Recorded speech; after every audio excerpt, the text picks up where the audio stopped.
When considering the everlasting quest for peace, the real question remains, how much hair metal does one have to endure? Howdy, I'm Jeff Goldsmith, and this is the Q&A. My agenda is simple. Each week, I plan to bring you in-depth insights into the creative process of storytelling.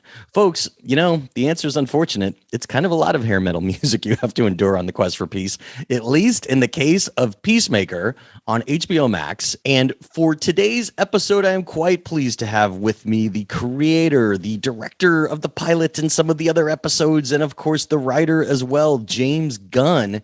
And I love this show. Obviously, if for some reason you don't know this, Peacemaker is a TV spinoff from the movie The Suicide Squad, which James Gunn wrote and directed, and it came out in summer of 21. And it's quite great, and it's on HBO Max, and so is the show. It's on HBO Max, and I love this show, and we were able to catch up with James to talk about the season and also the finale, of course. And don't worry, there's a spoiler warning right when you need it if you're not caught up. But as usual, James was very forthcoming about his creative process and what it took to get this TV show in the can. So I know you'll dig this episode. And speaking of things to dig, I hope you also check out Backstory Magazine over at backstory.net. You could read us on a desktop or laptop or via our iPad app, Backstory. And folks, if you've never read us before, I hope you check out our free issue, which you could do in all those places. And if you want to become a subscriber and support independent film journalism, I really hope you do. And to sweeten the deal, you could use coupon code SAVE5. That'll save you $5 off a 1-year subscription to Backstory Magazine. Look, it would really mean a lot to me to have my podcast listeners in iTunes and Spotify and my YouTube watchers of the Backstory Magazine YouTube page support my passion project. So thanks for considering. But now, without any further ado, let's jump right into our interview with writer-director James Gunn about Peacemaker Season 1. James, how's it going? Good, man. How are you? Good. I absolutely love this show. Oh, thanks, dude. Well, I think the place to start is we had interviewed Fred Raskin for Backstory Magazine, and I love Fred, and you guys edit together, and you're both, from good old Trauma back in the days. Yeah. So you guys have that equal footing for gore. And I'm kind of curious, at what point in editorial, as you were kind of getting into, needed Peacemaker to stay alive? Because I'm curious if in your original script, he really died in that moment. Oh, he died. He fully died. He died. And okay. It's one of my jokes that I do every time that I see Suicide Squad, which isn't that much anymore. But when I would go and I turn to Jen or whoever's sitting next to me and go, no, he's fine. He's okay. It's not a big deal. He's just shot in the neck. He's just staring out with his eyes dead-eyed. But he's okay. Don't worry about him. Yeah, no, I thought I had killed him, but I fell in love with Peacemaker and I fell in love with John Cena. And so I decided to keep him alive afterwards, And it wasn't too long after Warner Brothers had seen the first cut of Suicide Squad that they came and said, do you want to do a TV series? And if so, who do you want to do it on? Because I think they'll do it on any character that you want to do. And I said instantly, Peacemaker. I want to get a little more into your mindset, because if I'm doing my math right on the calendar, at that time, you guys were jumped into editorial that would have been kind of remote due to the pandemic. It was, right. And so, a lot of people didn't know what to do, and they were in a state of stasis, right? Just kind of get through the day and figure out what's going on in the world. Some artists were able to create, and you definitely are one of them. Yeah. Put us in your creative mind space of being in this uncertain time, not even figuring out how and when your movie's going to come out, and then realizing that because you're not going into editorial every single day, you're not on the commute, you're not, waiting for things, you're at home, that you could use that time to create a show, which is just, it's so wild. I think that's part of it, but there were a couple of other things. Number one, Suicide Squad came together pretty quickly. So by the time we were done with Suicide Squad, it was mostly edited because we edited the whole way through. And It wasn't like anything changed majorly. We didn't go back. We didn't do any reshoots in Suicide Squad. We were happy with it the way it was. So we got through it pretty quickly. So most of my work by that time was really in the visual effects department and overseeing visual effects, which I would do every day online. But I have massive anxiety. And I'm trying to get better with it.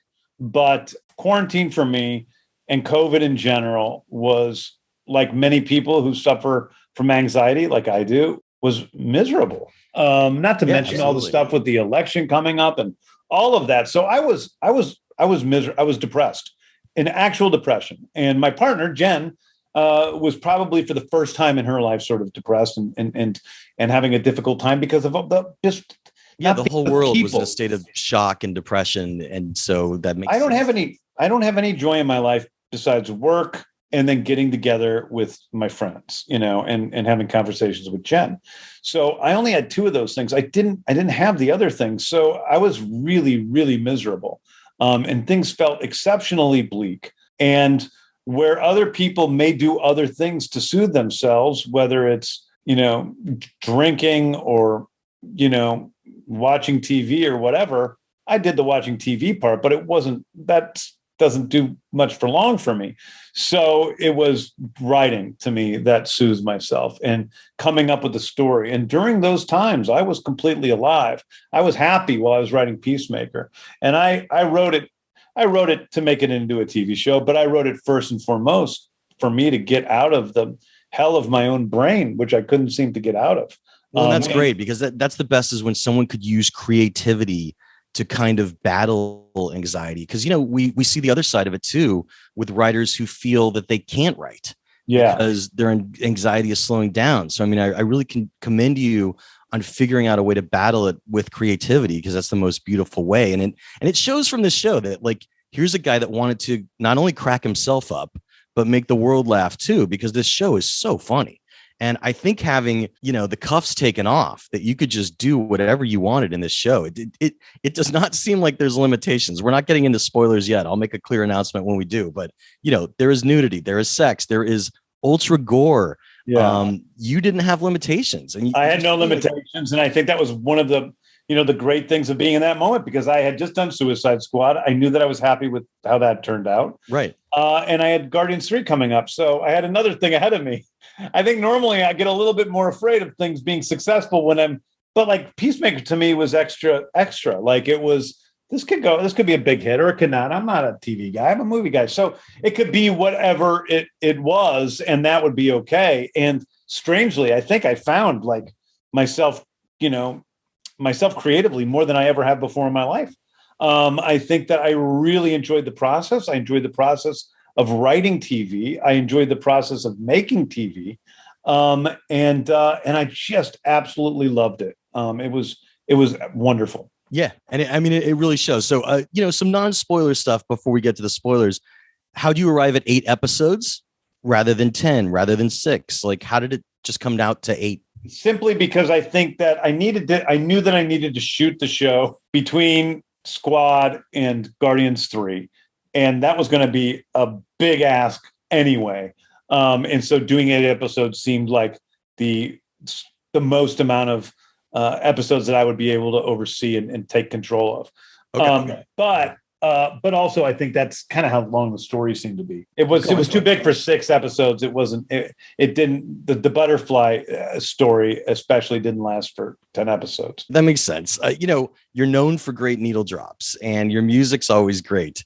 I am a kid of the 80s, and I was more on the punk new wave side. So This show is giving some love to Poison, a band who I and my ilk were all against vehemently because they were just taking the glam, and we felt kind of going a little too popcorn with it.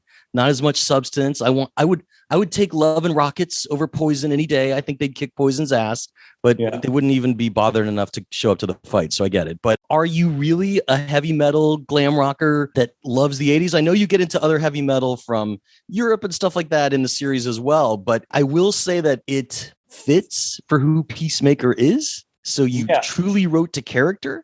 Yeah, I wrote to character. You picked the right songs, but tell us your thoughts on that music. I'm a punk rock kid. Well, listen, it's complicated. I'm complicated, right? I'm a punk rock kid, but I was playing professionally in bands when those bands were playing.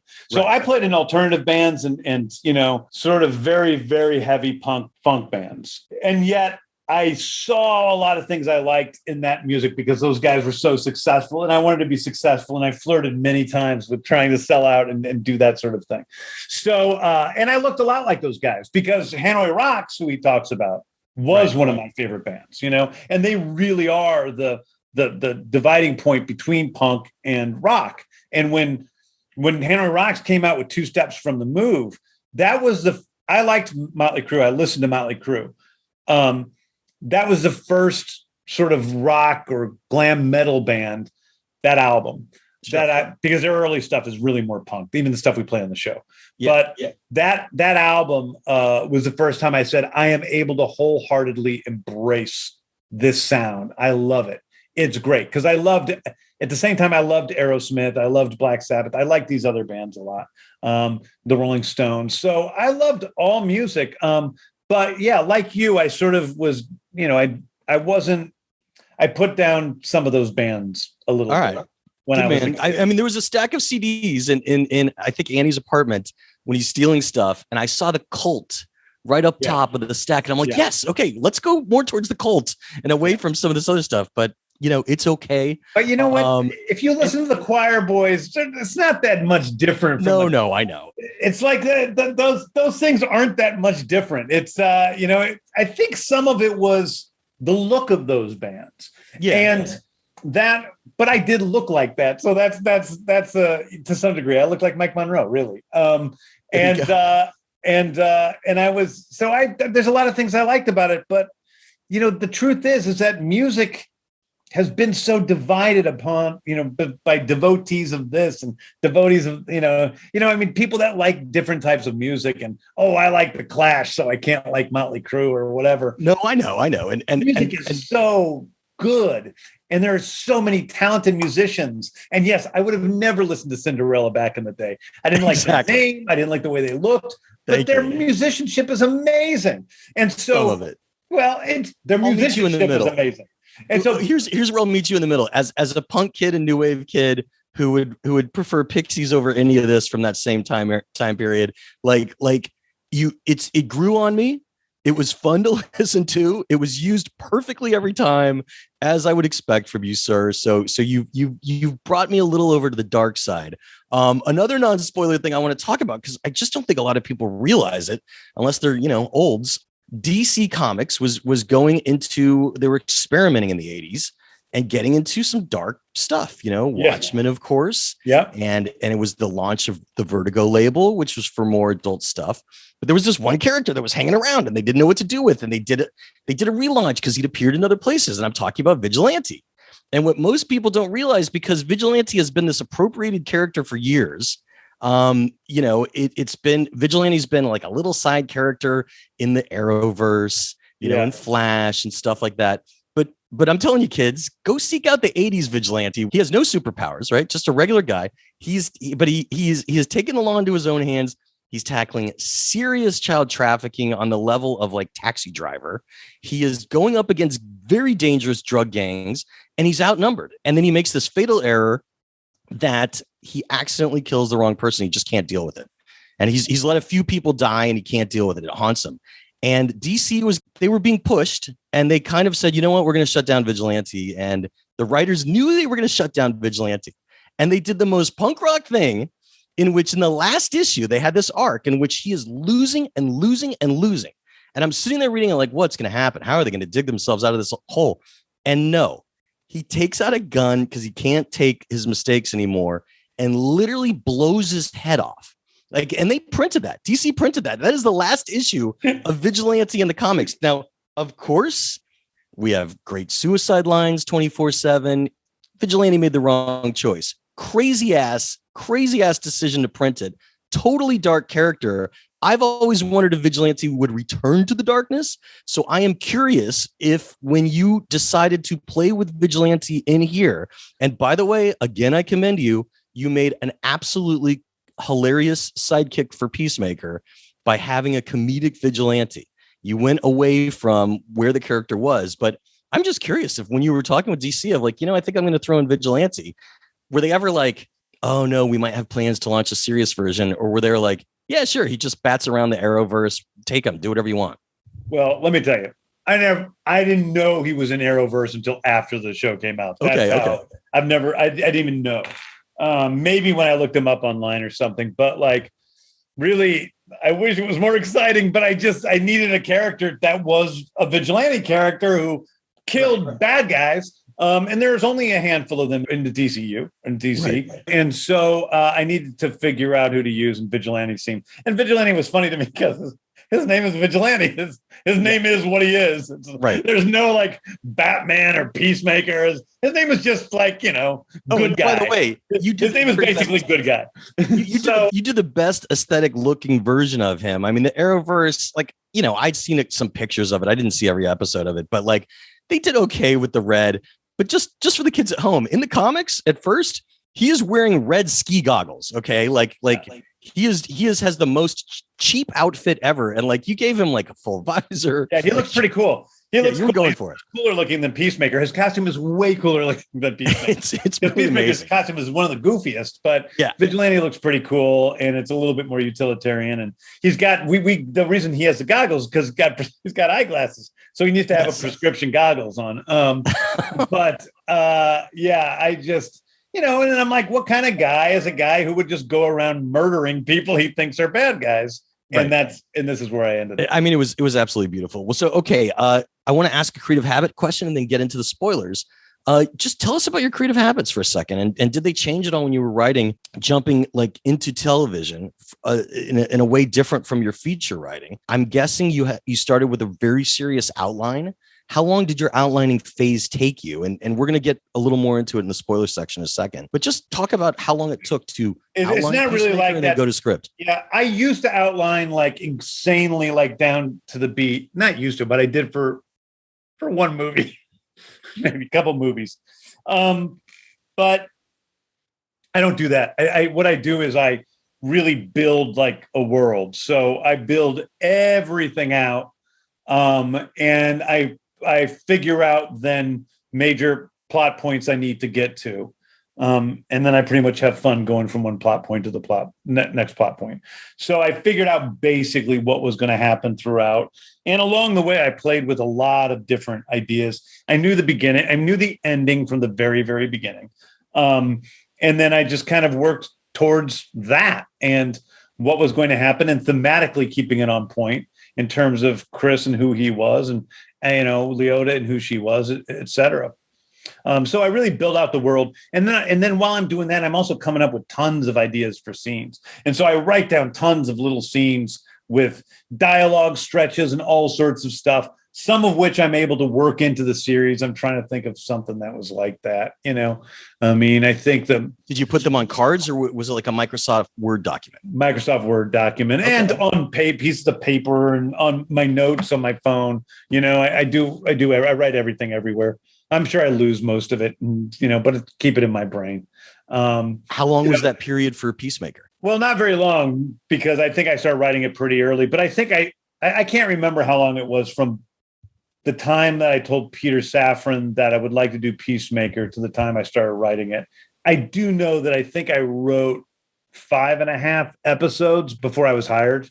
Wow. Yeah, you were ready to go there. That's I awesome. knew it was probably going to happen. I knew it was probably going to happen. So yeah.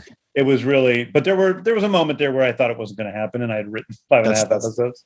That's amazing. One last non-spoiler question. When you sit down to write, how many hours a day do you give yourself, or do you give yourself a page count to hit? I usually sometimes I don't give myself anything. My problem in life is my default is work.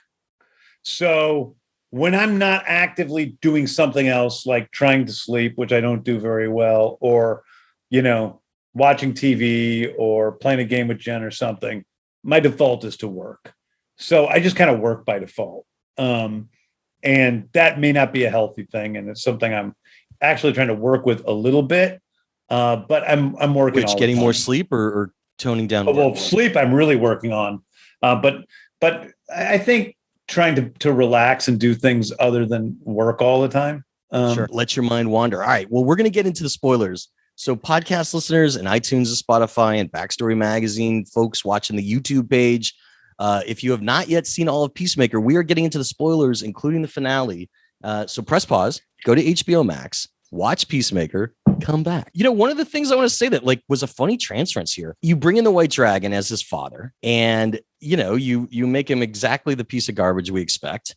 You give Peacemaker a great backstory with his brother, but you had this funny, this echo of Polka Dot Man being haunted by his mother. And here, even after Peacemaker is able to kill his father, he still is haunted by the ghost of his father. Yeah.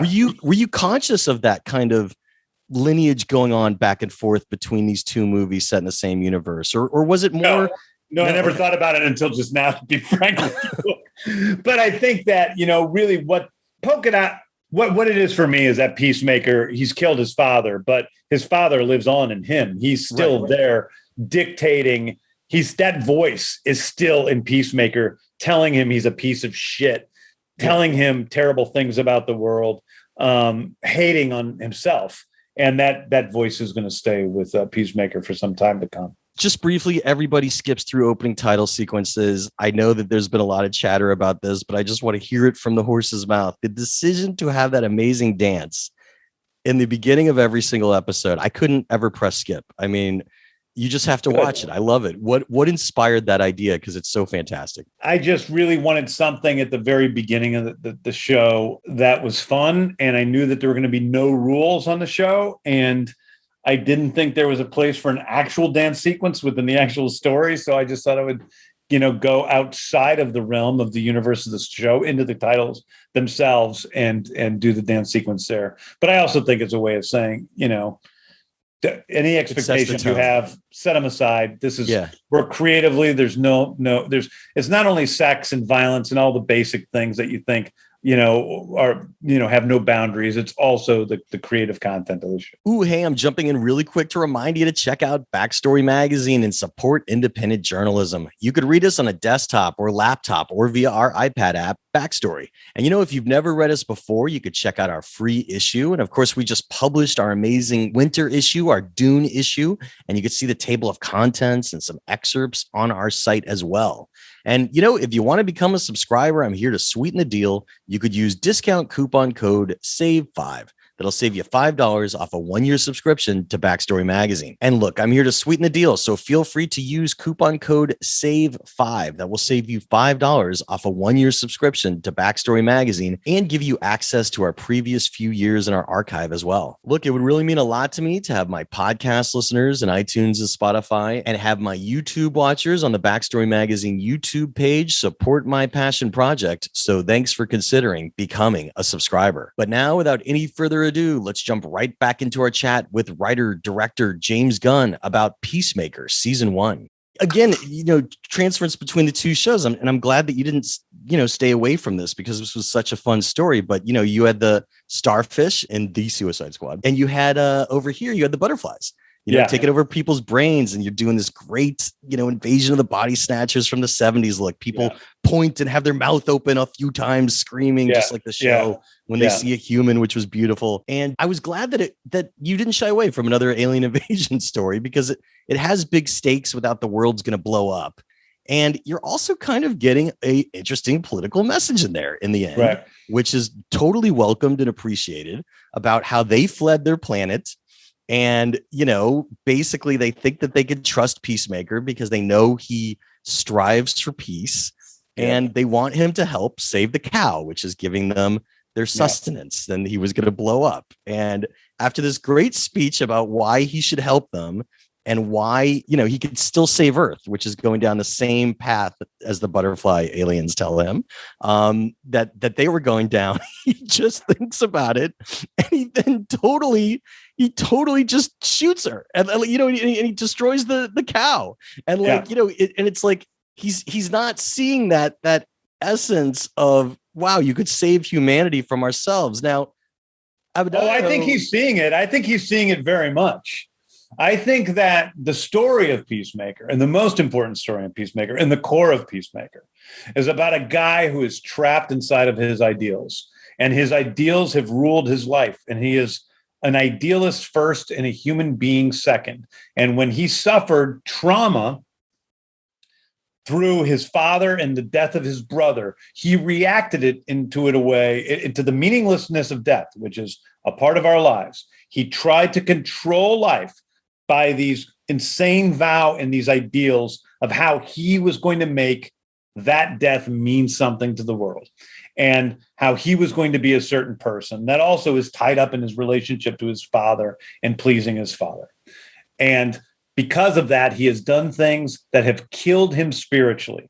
When he kills Rick Flag in the Suicide Squad, Rick is one of his heroes. He loves Rick Flag, and he kills him, and it destroys his soul. Peacemaker returns to the United States, and he's a beaten man. He's a defeated man because his ideals are killing him. And at the end of the show, he has formed connections with other human beings, truly, for the first time.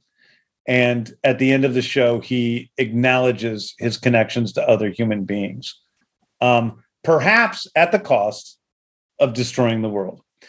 And it is the riskiest thing I think I've ever done in anything, is that ending. And it's scary. Well, it's funny because you're setting it up a lot. In episode 3, Abadeo says, why is it everyone thinks climate change is a hoax, also thinks pro wrestling is real? So, we had that concept coming.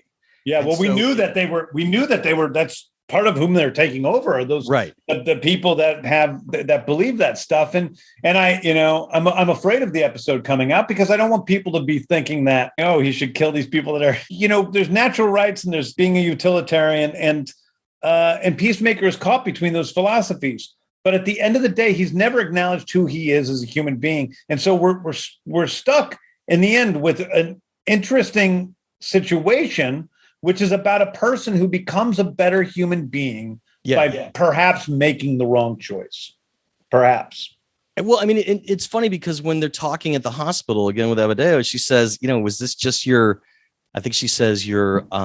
fascistic, your libertarian proto-fascist ideals of freedom, at play, and you also get the sense that he just wants humanity to work it out themselves rather than have aliens do it. I think that's the out. I think that's the out Adebayo gives him. I think Adebayo gives him the out and says, "You saved us, maybe," but I don't think Peacemaker thinks anything like that. I think he believes everything Goff is saying, but he is not willing to betray. I get moved just thinking about it because it is so different for him.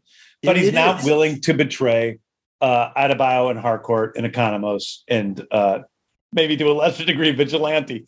Well, so he was I think it was Vigilante. He might have been like, okay. Well, he was convinced that they were going to all die if the cow lived, and I wasn't right, because what was I think that they've killed everyone who's known who they are and gotten in their way. And they only trust Peacemaker, and he's seen that. So I wanted to make sure that was clear. But I mean, it is clear when you think about it. So the other funniest thing, I knew the whole time, like, because you bring up so many other DC characters, and I'm like, could they get a cameo? Is something going to happen? I'm like, maybe they'll get a glove.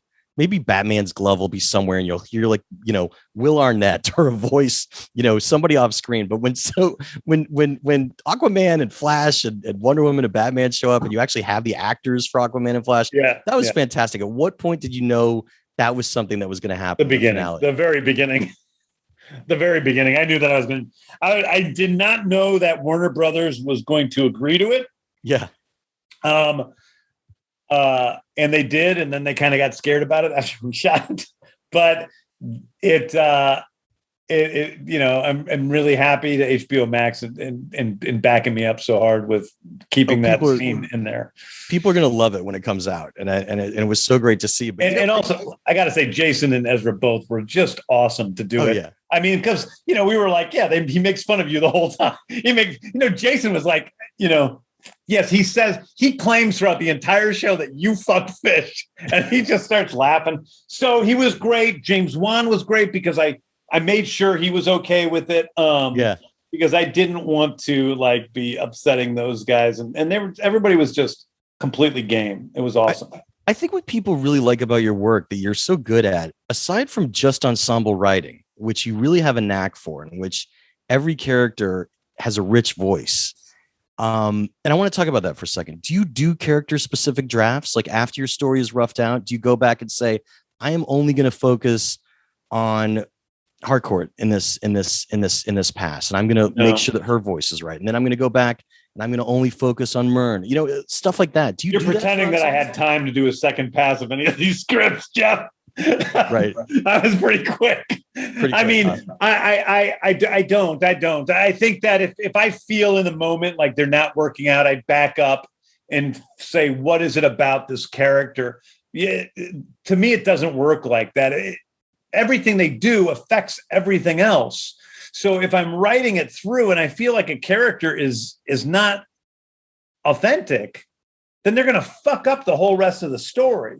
So no, I don't. If I feel like there's a character whose voice isn't real or truly themselves, then I back up until I can find it, or I cut that character, which I do sometimes. Interesting. Well, I mean, I think this is the way to nail that, though, because this is the most, honestly, purely you type of thing that only you could have written, I think. I mean, for ensemble writing, you are doing setup and payoff for like minimum the first 3 episodes about John's beard and how he's being bullied about it.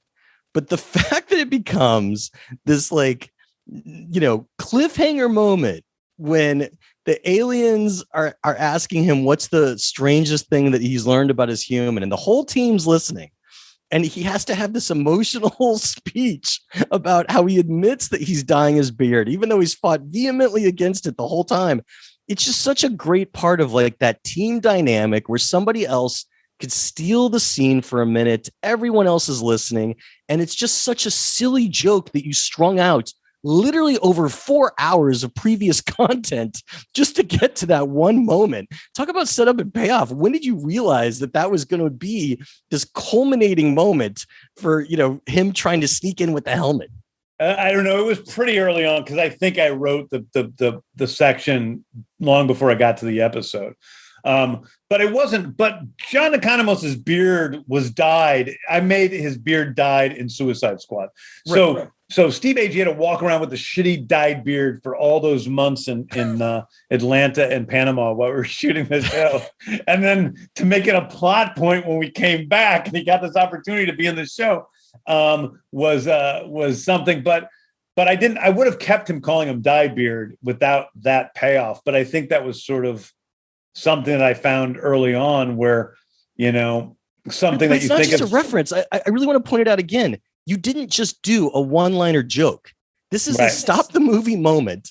Yeah. He is talking about how he would not dye his roots properly. Yeah. Like he is going into the weeds on this. And you literally wrote a monologue about dyeing his beard. Well, I think he has to look at himself objectively for a moment. And he knows in that moment his back is against the wall. And the only way that he's going to get out of it is by being completely authentic and saying, if he starts to go, oh, I don't dye my beard, he's going to get killed. Right. So he needs to say the truth about why does he dye his beard as if he is an alien inhabiting that body. And props to Steve Agee, too, because he's amazing in that scene. Yeah. And he's a guy who's been a comedic actor for a long time and had to do this dramatic scene. And then also how it affects Chris is really important, too, because he feels, he feels bad. He sees how he's such a dick to have been bringing that up when there's so much humanity behind this choice to dye his beard because girls don't like him. I mean, it's just a great scene. And like, it's just something that I found very inherent in your work is taking these small, quirky moments and really magnifying them. And audiences are there for it, man. Like I absolutely love it. Let's talk about that ending moment with the butterfly, though. Goth shows up on his porch. Now he's pouring out what might be the last of the food on Earth. That might be the last of the food on Earth for Goth. But what does that mean to you of like letting Goth live even after he killed the cow and essentially supposedly killing off the alien race? I think he loves Goth. I think he Goth is like, Goth became a pet to him. And more so, I think Goth loves Peacemaker. I mean, we can see, through, by the way, Annie Chang's, her performance is song/Goth is less to none in the whole season. She's incredible. She had auditioned for 2 characters in her audition. Wow. And there were many actors who could do one or many actors who could do the other, but she was the one person who was able to do both so tremendously well.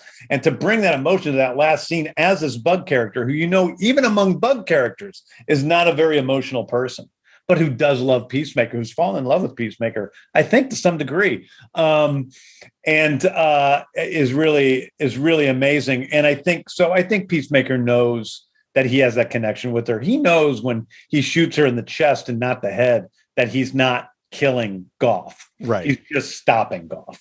That makes sense. Well, so what was your toughest scene as a writer and as a director? What was the scene on the page that you found yourself coming back to over and over again? And how did you creatively rise to the challenge? And then when you directed, the only one I really worked hard on was episode 8 because it was so complicated. And there used to be a more complicated way of Eagly fucking everything up in the middle of the show. That was much more of a mess. And it just got to be too complicated in a way that wasn't fun. So the last episode in general was the only one that was, I think, hard to write. I was actually episode 5 with the gorilla stuff was kind of, it was outside of everything else. So that was a little bit difficult. And then directing the scene that I'm still not that happy with is the scene with the helmets on the log, and that there's just some messy stuff in that scene. Really, that scene was so smooth. I mean, I'm glad you think that, because it was really fucking pain in the ass to shoot it. And I had to shoot it. I replaced an actor, so it's like, right. I had to shoot it twice. But it's just funny, there were a lot of scene. It's just comedy, like it's just a silly comedy scene, and it's so smooth. So it's just funny that. But I thought you were going to say the invasion of the barn because it's so complicated and it looked beautiful. No, the invasion of the barn was simple in comparison. The one that was the most complicated, and one of the reasons why I thought I needed to direct I wasn't originally going to direct episode 6, but I ended up directing episode 6, was the choreography of the trailer as they climb into the tree and song going around the back of the trailer and trying to explain where everybody was in terms of placement. Yeah. And as a director, I feel like one of the things I'm better at is really figuring out how to show where everyone is in a comfortable way that doesn't confuse people. And that to me is an incredibly complicated scene. And the other one that was incredibly complicated, not because it was complicated to know what they were doing, but because of the way it was built, was in episode 2 when he's jumping down from one balcony to the other, because that was a combination of an actual building, an extension of a building that we had to build on set, a single apartment with one porch off of it. And so I had to design that scene in a way ahead of time where we knew every piece was. And it was so incredibly boring to storyboard that I was afraid it was going to be boring on film. And I don't think it is at all. Whereas something like Eagly kicking people's asses in episode 6 was really fun to storyboard, and because it's actually kind of simple. Look, man, I love the show. You did a fantastic job. Season 2 has not been announced yet. I hope there is an announcement in our future for a season 2, because I think all the fans will be all for it as well. And I can't wait to see what you're doing with Guardians of the Galaxy 3. So we shall chat again, my friend. But thank you so much for your time today. Thank you, Jeff, man. I appreciate it. It's great to see you again, dude. And that's how the Q&A went down. Special thanks again to writer-director James Gunn for being so generous with his time and coming down to chat about Peacemaker Season 1 on HBO Max. And folks, while you're surfing around online, I hope you also check out Backstory Magazine over at backstory.net. You can read us on a desktop or laptop or via our iPad app, Backstory. And we recently published our Dune issue, our winter issue, and you can explore the table of contents on our site. And if you've never read us before, I hope you check out our free issue. And if you like what you see in the free issue, I hope you'll consider becoming a subscriber. And when you do, I'm happy to offer you discount coupon code SAVE5. It'll save you $5 off a 1-year subscription to Backstory Magazine, and it'll give you access to our archives. You could thumb through the last few years as well. Look, it would really mean a lot to me to have my podcast listeners and iTunes and Spotify and my YouTube watchers of the Backstory Magazine YouTube page support my passion project. So thanks for considering becoming a subscriber. The Q&A with Jeff Goldsmith podcast is a copyright of Unlikely Films Incorporated in 2022. All rights reserved. Folks, if you want to reach out to me on social media, you could find me as Yo Goldsmith on Twitter, or Backstory_Mag on Twitter, or Yo Goldsmith on Instagram, or Backstory_Mag on Instagram. You could also drop me an email at backstoryletters@gmail.com. That inbox gets a little clogged sometimes, but I love hearing from y'all, and I try to respond as often as I can. I'm Jeff Goldsmith, the publisher of Backstory Magazine and the host of the Q&A, thanking you for tuning in and telling you to stay out of trouble. Till next week.